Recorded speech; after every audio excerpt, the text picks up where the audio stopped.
मैं डॉक्टर अली इमाम, department of political science, DAV PG college, Siwan.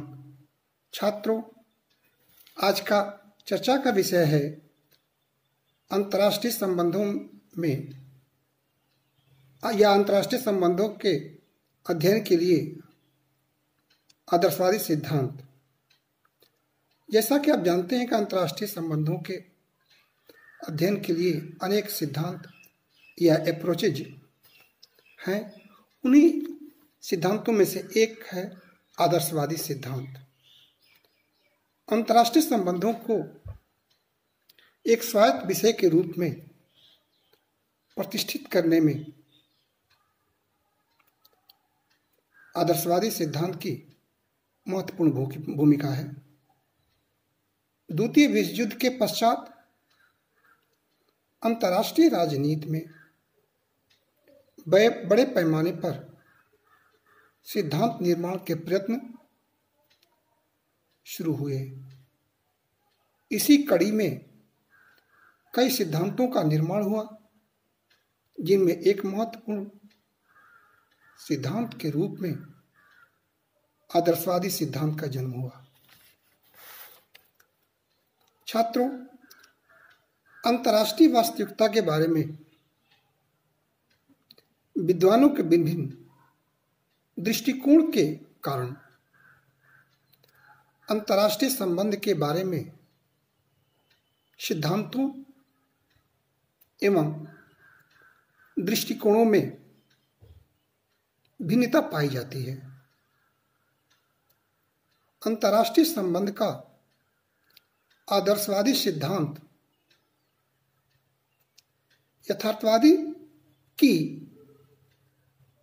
यथार्थवाद की प्रतिक्रिया के फलस्वरूप प्रस्फुटित हुआ।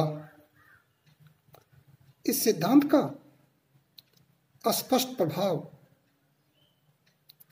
अंतर्राष्ट्रीय राजनीति पर दिख पड़ता है। आदर्शवादी सिद्धांत के अनुसार कुछ सर्वमान्य सैद्धांतिक मान्यताओं के आधार पर विश्व में एक नैतिक और बुद्धिवादी राजनीतिक व्यवस्था स्थापित की जा सकती है।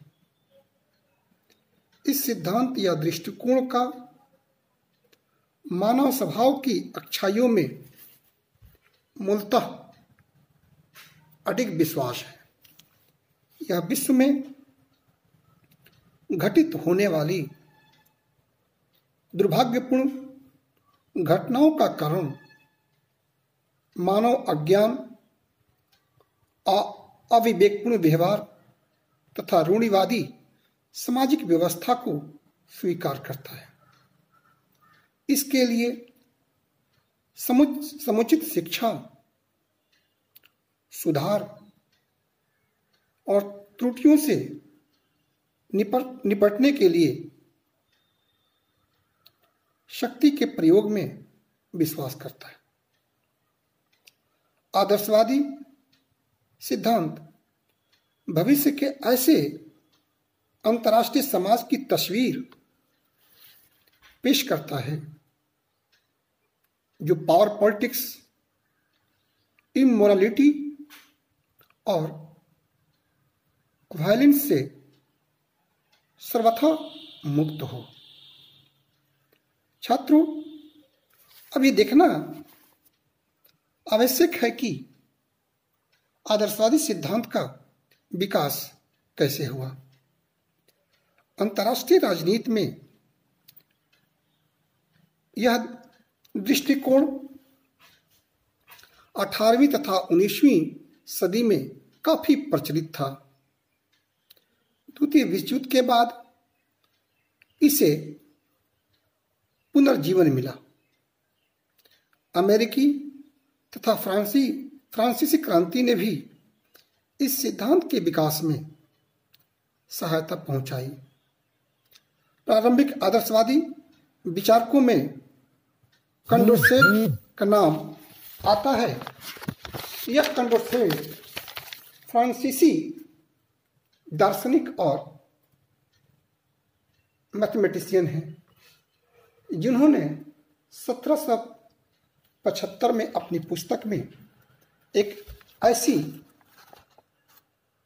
आदर्श विश्व व्यवस्था की कल्पना की जिनमें युद्ध, असमानता तथा अत्याचार का सर्वथा अभाव हो और विश्व में विवेक यानी रीजन, एजुकेशन और साइंस के माध्यम से मानव कल्याण की धारा प्रभावित होती रहे। वर्तमान में वुड्रो विल्सन तथा बर्नार्ड रसेल जैसे आदर्शवादी विचारक का नाम प्रमुख है। 1920 में लीग ऑफ नेशंस की स्थापना इसी उद्देश्य से की गई। आदर्शवादी विचारक वसुधैव कुटुंब जैसे लक्ष्यों को सामने रखकर अंतर्राष्ट्रीय संस्थाओं का सुझाव देने लगे। इस काल के प्रमुख आदर्शवादी विद्वान बडाल, कोलग्रॉव, फेनविक आदि रहे। छात्रों, आदर्शवादी सिद्धांत की मूल मान्यताएं हैं। आदर्शवादियों का विचार है कि भूतकाल के संघर्ष का प्रमुख कारण परस्पर विरोधी आदर्शों तथा सिद्धांतों में संघर्ष का होना रहा है। आदर्शवादी भावी अंतर्राष्ट्रीय समाज का वह चित्र खींचता है जो power politics, immorality and violence आदि से मुक्त एक सुधरी हुई अंतर्राष्ट्रीय व्यवस्था के विचार पर आधारित हो। उनका विश्वास है कि शिक्षा, अंतर्राष्ट्रीय संगठन की प्रभावशाली सहायता से एक सुंदर और अच्छे विश्व का निर्माण किया जा सकता है। आदर्शवादी पावर पॉलिटिक्स पर आधारित इस विश्व को विनाश से बचाने के लिए 3 मार्ग अपनाते हैं। पहला, नैतिकता पर बल देने वाले राष्ट्रों को अंतर्राष्ट्रीय जगत में परंपरागत दंड नीति के स्थान पर नैतिक सिद्धांतों का अनुसरण करना चाहिए। दूसरे, निरंतर प्रयास होना चाहिए कि लोकतंत्र विरोधी सर्वाधिकारवादी शक्तियों का प्रभाव समाप्त हो तथा तीसरे, अंतर्राष्ट्रीय संगठन की स्थापना द्वारा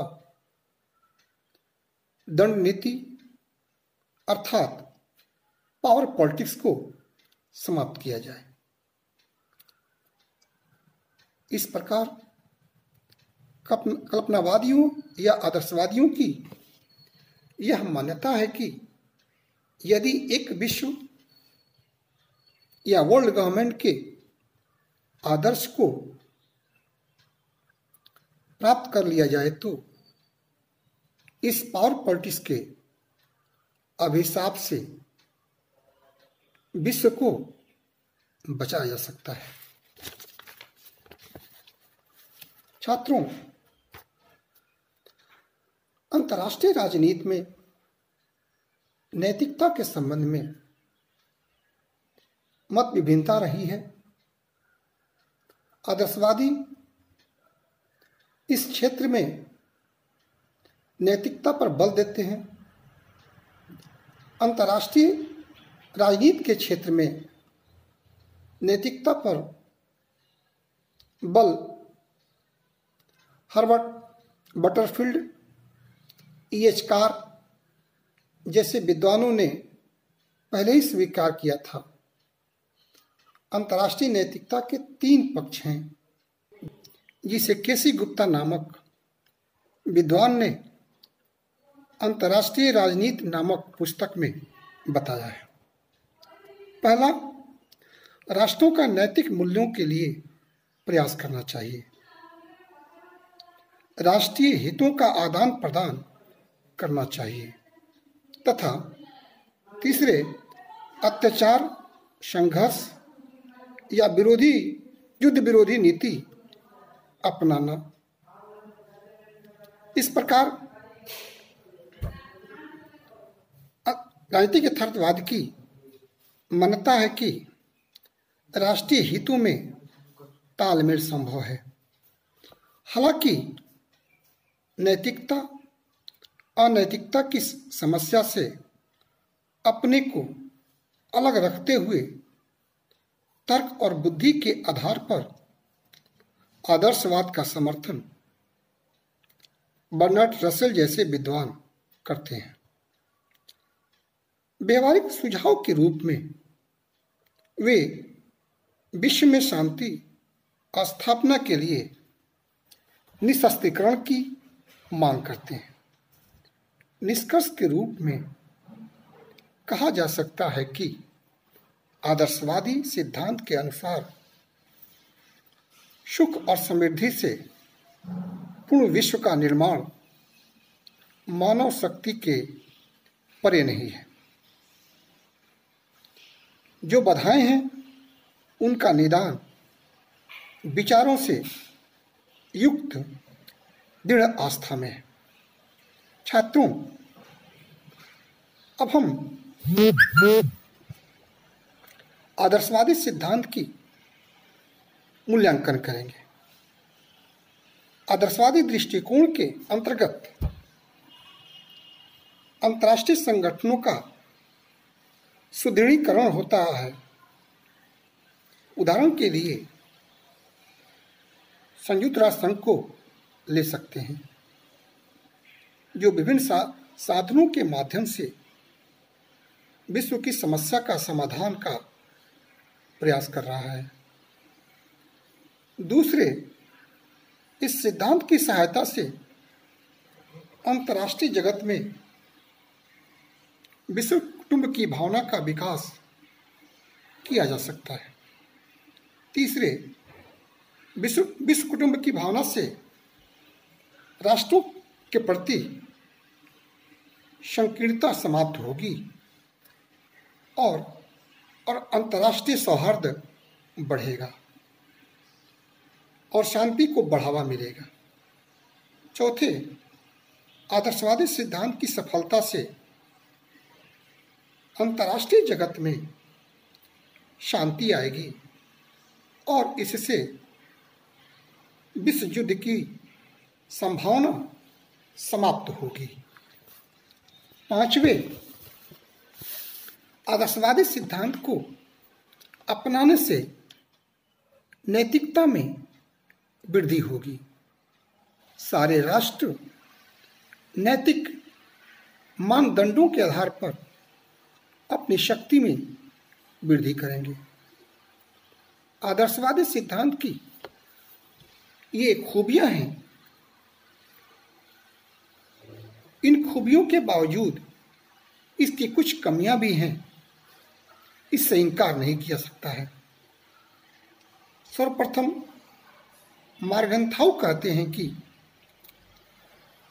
इस विश्व में परस्पर विरोधी स्वार्थ और संघर्ष इतने अधिक प्रबल हैं कि इनके होते हुए नैतिक सिद्धांतों को क्रियान्वित नहीं किया जा सकता। दूसरे, यह सिद्धांत कट्टर आदर्शवादी रुख अपनाता है, जो अंततः निराशा की ओर ले जाता है। उदाहरण के लिए हम कह सकते हैं कि यूएनओ अभी भी विश्व की ज्वलंत समस्याओं के समाधान में असमर्थ रही है, चाहे वो विश्व समस्याएं आतंकवाद से संबंधित हो, पर्यावरण से संबंधित हो, या उत्तर और दक्षिण के राष्ट्रों के बीच आर्थिक असंतुलन का मामला हो। तीसरे, यह सिद्धांत आशावादी है और कोरे आशावाद से विश्व की समस्या का समाधान नहीं होता। चौथे, यह सिद्धांत अंतर्राष्ट्रीय संस्थाओं में आवश्यकता से अधिक विश्वास कर लेता है। अंत में समाज के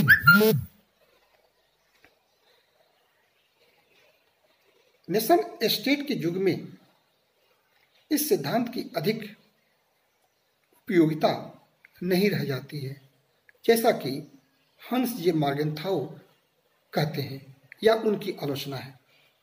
निश्चित रूप से हंस जे मार्गेंथाउ की आलोचना में दम है, इससे इनकार नहीं किया सकता है। फिर भी अपनी कमियों के बावजूद यह सिद्धांत अंतर्राष्ट्रीय राजनीति का आदर्शवादी दृष्टिकोण पेश करता है, जो राजनीतिक नैतिकता, अंतर्राष्ट्रीय लोकमत, विश्व संघवाद, विश्व सरकार के आदर्श से बंधा है। यह शांति और न्यायपूर्ण विश्व व्यवस्था में विश्वास करता है और यही इसकी महत्ता भी है।